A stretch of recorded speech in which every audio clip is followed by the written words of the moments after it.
Selamat berjumpa di channel YouTube Sentra Kompetensi, channel yang membahas seputar perkembangan pendidikan dan pembelajaran. Kesempatan ini kita akan membahas hal penting terkait perubahan kebijakan tentang transisi PAUD SD dengan pemahaman 6 aspek kemampuan fondasi transisi PAUD SD. Namun sebelum kita membahas penguatan transisi PAUD ke SD ini, ada baiknya kita membahas Surat Edaran Dirjen PAUD Pendidikan Dasar dan Menengah nomor 07591C HK 0401 2023, sehingga kita semakin tahu apa arti dari transisi PAUD SD. Nah, surat edaran tersebut ini dikeluarkan pada Maret 2023 ini. Isinya ada 5. Pertama, bahwa penerimaan peserta didik baru pada SD tidak menerapkan tes kemampuan membaca, tes kemampuan menulis, tes kemampuan berhitung, atau bentuk tes lain. Ini yang perlu kita perhatikan.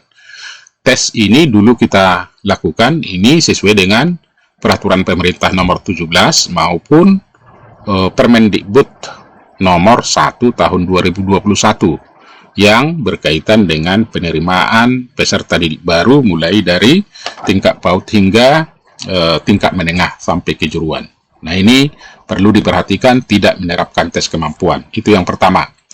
Yang kedua, pengenalan lingkungan sekolah bagi peserta didik baru dilaksanakan mengacu pada ketentuan perundang-undangan yang mengatur mengenai pengenalan lingkungan sekolah. Nah, yang ketiga, selain melakukan pengenalan lingkungan sekolah bagi peserta didik baru pada poin 2 ini, khusus untuk SD, dalam rentang waktu 2 minggu pertama pada tahun ajaran baru perlu melakukan: pertama, melakukan pengenalan peserta didik dengan lingkungan belajarnya agar peserta didik merasa nyaman berkegiatan di lingkungan sekolah. Kemudian, B, merancang kegiatan pembelajaran. Ini tujuannya untuk mendapatkan potret capaian peserta didik melalui asesmen awal. Ini sebenarnya hanya penguatan saja dan ini sudah kita lakukan. Yang C, melakukan asesmen awal pembelajaran yang bersifat holistik. Jadi menyeluruh dengan dapat menggunakan atau memodifikasi contoh yang dapat diakses. Ini alamatnya laman s.id transisi PAUD SD dan boleh juga di PMM. Nah, alamatnya juga ada s.id PMM transisi PAUD SD. Jadi bisa diakses atau diunduh asesmen awal yang digunakan. Kemudian menggunakan hasil asesmen awal tersebut ini sebagai basis perencanaan kegiatan pembelajaran pada sepanjang tahun ajaran. Jadi 1 tahun. Itu dasarnya. Poin keempat, pembelajaran pada satuan PAUD SD kelas awal dilaksanakan dengan mempertimbangkan kebutuhan belajar peserta didik sejak di PAUD sampai di kelas 2 SD. Jadi, ada 2 tahun. Satuan pendidikan perlu menyesuaikan layanannya agar dapat memfasilitasi peserta didik yang belum pernah mendapatkan pembinaan kemampuan melalui satuan PAUD. Jadi, ternyata masih banyak anak-anak kita yang belum pernah masuk PAUD, tapi mereka jadi terhalang untuk masuk SD. Sekarang tidak boleh, itu juga boleh diterima. Kemudian rangkaian praktik pembelajaran berupa booklet ini ada panduannya dan dapat diakses di laman s.id booklet transisi PAUD SD. Ini Bapak dan Ibu penting dipahami oleh guru-guru PAUD maupun guru-guru di tingkat SD. Kemudian yang kelima, satuan PAUD dan SD perlu melakukan persiapan. Ini jadi persiapan untuk tahun ajaran sekarang, nanti mulai bulan Juni 2023-2024, ini sudah harus kita terapkan poin 1 dan 4 tadi. Jadi Kemendikbudristek telah menyiapkan rangkaian alat bantu itu yang dapat diakses melalui tadi laman s.id transisi PAUD maupun di PMM. Silahkan ini nanti diakses, sedangkan surat edaran ini bisa diunduh di deskripsi video ini. Kemudian mari kita lihat apa sebenarnya transisi PAUD SD ke SD itu. Kalau kita lihat transisi PAUD SD, ini PAUD, adalah penyelarasan pembelajaran PAUD SD yang bertujuan agar peserta didik PAUD tidak perlu melakukan terlalu banyak penyesuaian saat berpindah menjadi peserta didik SD. Jadi tidak merasa asing mereka ya. Kemudian agar peserta didik SD yang tidak pernah mengikuti PAUD tetap dapat terpenuhi haknya untuk mendapatkan pembinaan kemampuan fondasi. Ini berarti, kalaupun dia tidak masuk PAUD, bisa diterima di SD. Kemudian ada dua alasan mengapa transisi PAUD SD ini sangat penting. Alasan pertama, ternyata masih banyak praktik penerimaan siswa baru serta pembelajaran yang belum mencerminkan pemahaman bahwa membangun kemampuan fondasi yang terdiri dari kematangan sosial, emosional, literasi, numerasi dasar, kemampuan fondasi lainnya, ini merupakan suatu proses bertahap dan berkelanjutan yang dibangun sejak PAUD hingga SD kelas awal. Jadi ada yang melakukan tes calistung membaca itu sekarang tidak dibolehkan. Nah, alasan kedua, hak setiap anak untuk mendapatkan fase fondasi belum terpenuhi. Ternyata masih banyak anak yang langsung masuk SD, kelas 1 SD, sehingga tidak mendapatkan fase fondasi yang menjadi haknya. Kondisi ini semakin marak terjadi di masa pandemi. Oleh karena itu, perlu dilakukan lagi 6 aspek penanaman fondasi. Kemudian membangun kemampuan fondasi, ini merupakan bentuk pengenalan pertama anak terhadap nilai-nilai baik yang dimiliki dan tertuang di dalam profil pelajar Pancasila atau P3. Nah, ini jadi proyek. Ini sangat terkait dengan kurikulum Merdeka. Namun, mengingat PAUD belum wajib belajar dan setiap hak anak berhak mendapatkan pembinaan kemampuan fondasi, maka kemampuan fondasi perlu dan dapat terus dibangun secara berkelanjutan hingga SD kelas awal. Itu dia. Kemudian, kemampuan fondasi ini dapat dibina menggunakan struktur kurikulum PAUD maupun SD, sehingga secara sistemik atau terencana menjadi bagian dari pembelajaran dan pembiasaan di satuan PAUD maupun SD. Sekarang kita lihat apa yang dimaksud 6 aspek kemampuan fondasi PAUD SD. Bapak Ibu, ini sebenarnya sudah kita ketahui. Pertama, ada mengenal nilai dan budi pekerti. Yang kedua, ada keterampilan sosial dan bahasa. Ketiga, kematangan emosi. Keempat, ada pemaknaan terhadap belajar positif. Ini yang perlu ditanamkan. Kemudian yang kelima, keterampilan motorik dan perawatan diri. Sedangkan keenam adalah kematangan kognitif untuk mengikuti kegiatan. Nah, inilah 6 aspek kemampuan fondasi PAUD SD. Sekarang mari kita lihat satu persatu contoh butir perilaku yang teramati dari kepemilikan kemampuan fondasi tersebut. Misalnya mengenal nilai agama dan budi pekerti. Apa saja yang harus kita lakukan? Ini contoh. Misalnya, mengenal konsep Tuhan Yang Maha Esa dan mengetahui kegiatan ibadah sesuai dengan agama atau kepercayaannya. Ini juga sudah selaras dengan Permendikbudristek nomor 262 itu ya, tentang struktur kurikulum di PAUD. Kemudian, bersedia menjalin interaksi dengan teman sebayanya. Nah, ini yang disasar. Yang kedua, contoh keterampilan sosial dan bahasa, itu dapat mengucapkan kata tolong saat meminta bantuan kepada teman. Kemudian dapat mengucapkan permintaan maaf dan terima kasih kepada temannya. Kemudian juga yang terkait dengan kematangan emosi, mampu menunggu dalam waktu tertentu.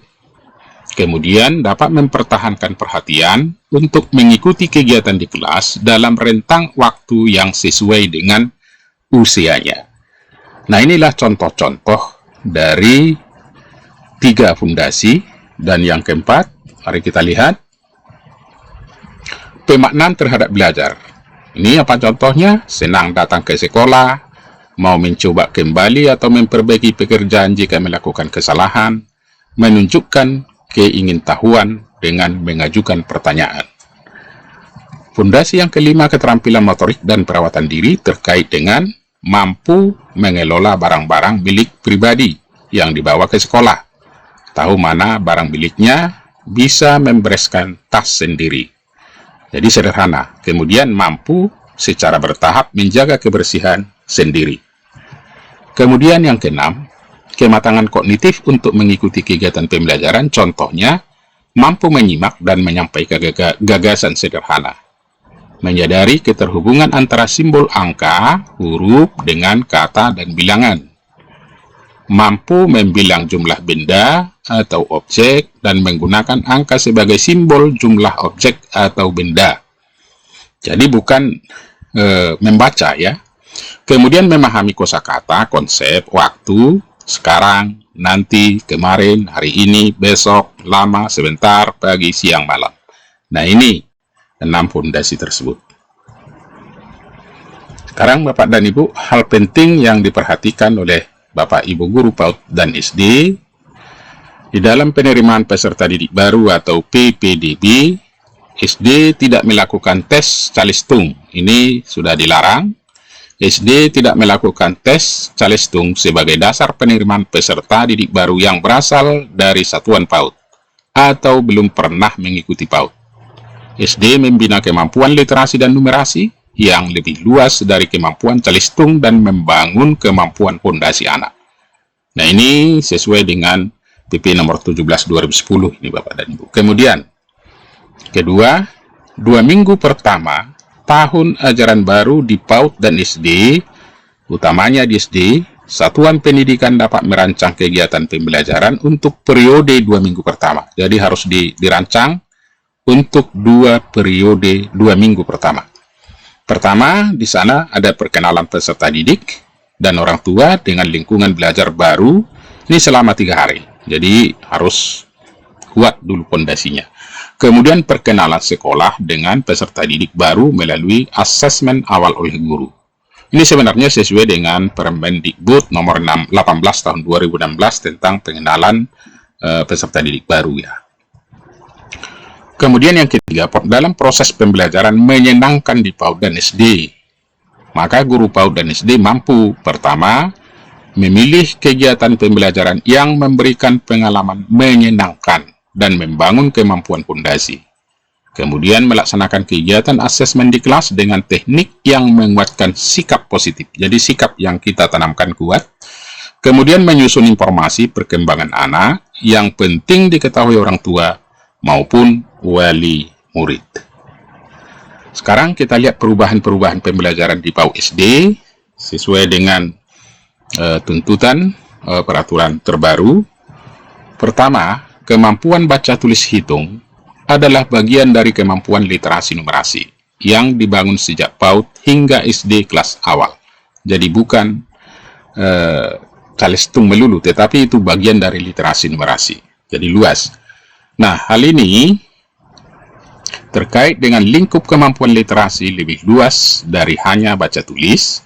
Kemudian kemampuan seseorang anak untuk menyimak dan menyampaikan gagasan secara lisan sama pentingnya dengan membaca menulis. Ya, jadi kemampuan menyimak. Kemudian kemampuan dibangun dengan cara yang tepat, ini memperoleh informasi. Jadi dibangun dengan cara yang tepat. Kemudian memberikan melalui kegiatan bermakna dan menyenangkan. Hindari cara-cara peningkatan kecakapan near-context drilling melalui latihan-latihan dan bertahap. Dan ini harus bertahap. Jadi tidak bisa dipaksa ya. Kita bukan mengejar ketercapaian kurikulum. Kemudian yang berkaitan dengan literasi numerasi, lingkup kemampuan numerasi lebih luas dari berhitung. Ini perlu kita perhatikan. Kemudian kepekaan bilangan, kesadaran bentuk dan ruang, termasuk pengukuran, termasuk waktu, serta pola dan analisa data juga merupakan kemampuan literasi numerasi. Jadi ini luas. Kemudian tidak menjadikan baca tulis hitung dasar penerimaan atau kelulusan peserta didik. Selanjutnya, PAUD dan SD yang baik adalah yang membina kemampuan fondasi secara holistik. Jadi 6 tadi fondasi itu yang paling utama. Itu standar PAUD dan SD yang baik di kelas awal. Serta menghargai hak anak untuk berproses. Nah, ini yang perlu kita perhatikan. Serta menghargai anak untuk berproses. Kemudian yang kedua, siswa kelas 1 SD yang tidak pernah mengikuti PAUD. Ini juga berhak mendapatkan pembinaan kemampuan fondasi.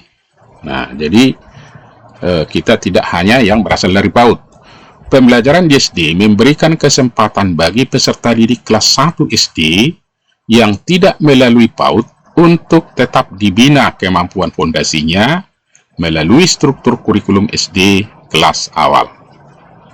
Nah, itu yang kedua. Yang ketiga, berkaitan dengan keselarasan pembelajaran PAUD dan SD kelas awal. Ini penting kita ketahui, ada konsensus internasional memaknai usia dini itu meliputi 0 sampai 8 tahun. Oleh karena itu, proses pembelajaran yang terjadi di PAUD dan SD awal perlu serupa. Untuk itu, guru perlu pertama, memastikan setiap anak mendapatkan pembinaan kemampuan. Yang kedua, membangun sikap terhadap belajar yang positif. Fondasi dengan merujuk pada pendekatan pembelajaran bagi anak usia dini. Kemudian memastikan adanya penahapan dalam membangun kemampuan fondasi. Jadi tidak mengejar ketercapaian kurikulum lagi. Kemudian perencanaan kegiatan pembelajaran menyenangkan dan pemilihan teknik asesmen yang berkaitan dengan, dan lebih tepat, non-tes. Jadi bukan tes, tapi non-tes. Tentu itu pengamatan ya, observasi. Kemudian peran satuan pendidikan yang perlu diperhatikan pertama, berkoordinasi dengan berbagai pihak di satuannya untuk menyiapkan tahun ajaran baru serta menguatkan transisi PAUD SD dengan menggunakan sumber belajar yang sudah disiapkan oleh Kemdikbudristek. Tadi sudah ada di awal alamatnya dan juga di kolom deskripsi bisa Bapak Ibu unduh. Kemudian memahami bahwa baca tulis hitung hanyalah sebagian sempit dari kemampuan literasi numerasi dan bahwa ada aspek kemampuan lain yang sangat penting untuk dibangun seperti kematangan emosi dan kemandirian untuk berkegiatan di lingkungan belajar. Kemudian yang ketiga, tidak melabelkan anak berdasarkan capaiannya. Anak pandai, anak menengah, anak cepat, tidak boleh lagi, karena setiap anak memiliki laju perkembangan dan kesempatan belajar yang berbeda, dan memastikan setiap anak dapat haknya untuk memiliki kemampuan fondasi. Selanjutnya, keempat, menyampaikan pentingnya dukungan dari rumah dalam komunikasi dengan orang tua, komunikasi dengan wali murid agar anak mendapatkan pengalaman pembinaan yang berkesinambungan sejak satuan pendidikan hingga di rumah. Demikian Bapak dan Ibu yang bisa kita bahas saat ini yang berkaitan dengan surat edaran dari Dirjen PAUD terkait dengan 6 aspek fondasi penguatan transisi dari PAUD ke SD. Semoga bermanfaat dan tetap semangat, dan jangan lupa di subscribe video ini. Terima kasih.